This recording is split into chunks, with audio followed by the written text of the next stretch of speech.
আমরা চলার ক্ষেত্রে সামান্য ভুল ত্রুটি থাকতে পারে, সব মানুষেরই ভুলের ক্ষমা আছে বা ভুলের শাস্তি আছে, কিন্তু আমাদের শাস্তিটা কঠিন শাস্তি।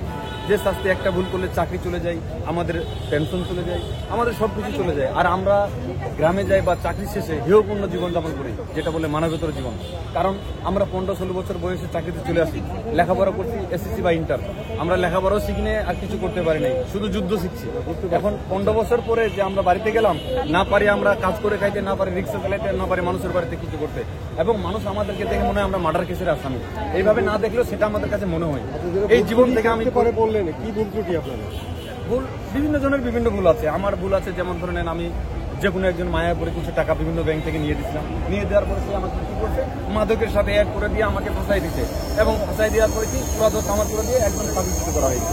এটা কি আসলে সঠিক না বেঠিক, কি কারণে হইলো এ আর যাচাই বাছাই এত করা হইলো না। আচ্ছা, চাকরি গেছে আমার 2021 সালে চাকরি গেছে, অক্টোবরের 21 তারিখ, 21 সালে 21 তারিখ চাকরি গেছে। আমি 2008 সালে চাকরিতে ঢুকছি। এই যে আমার পুরো জৈবনকাল শেষ করেছি আমি, চাকরি জীবনটাই মানে মূল সময়টাই গেছে ওইখানে। এখন আমি বাড়িতে কি করবো?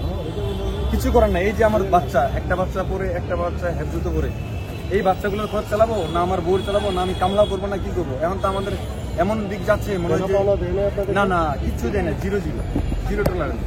আমাদের কিছু নিয়ম আগে করছিল একজন সেনাপ্রধান ইকবাল করিম ভুইয়া স্যার, যে একজন সৈনিক ভুল করলে যে পর্যন্ত চাকরি করলে সেই পর্যন্ত পেনশন দেওয়া হবে। এটা আবার আজিজ স্যার কি ক্যান্সেল করে দিচ্ছে। মানে এক একজন সরকার আছে, এক একটা নিয়ম বানাই। এই যে নিয়ম দাবি হচ্ছে আমরা চাকরি পূর্ণবহাল চাচ্ছি। যদি ব্যতিক্রম না দেওয়া পারে সরকার, নাও দিতে পারে, যে পারতেছে না, তাহলে আমাদের যে চাকরিটা করছি এই পেনশনভুক্ত আমাদের দেওয়া হোক, এটুকুই আমাদের দাবি। আর যে আইনগুলো আছে এখনো যে যারা চাকরিতে রানিং আছে তাদের কাছে শুনে দেখতে পারে না, হয়তো ওরা সামনে আসবে না, ওদেরও মনে বিশাল কষ্ট। কারণ ওদেরও তো ভুল ত্রুটি হলেও আমার মতো জায়গায় আসতে হবে, না পারে বলতে ওরা যদি এখন মুখ করতে যায় ওদের সমস্যা আছে।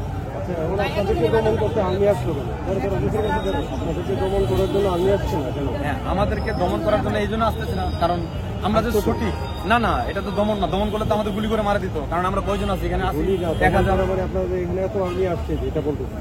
এত আর্মি আসছে এই জন্য আছে যে যদি আমরা আবার ওদের উপর কোনো হাঙ্গামা করি, আমরা তো হাঙ্গামা করতে আসিনি, আমরা বাংলাদেশের মানুষের কাছে আমাদের সঠিক দাবিটা তুলে ধরার জন্য আসছি।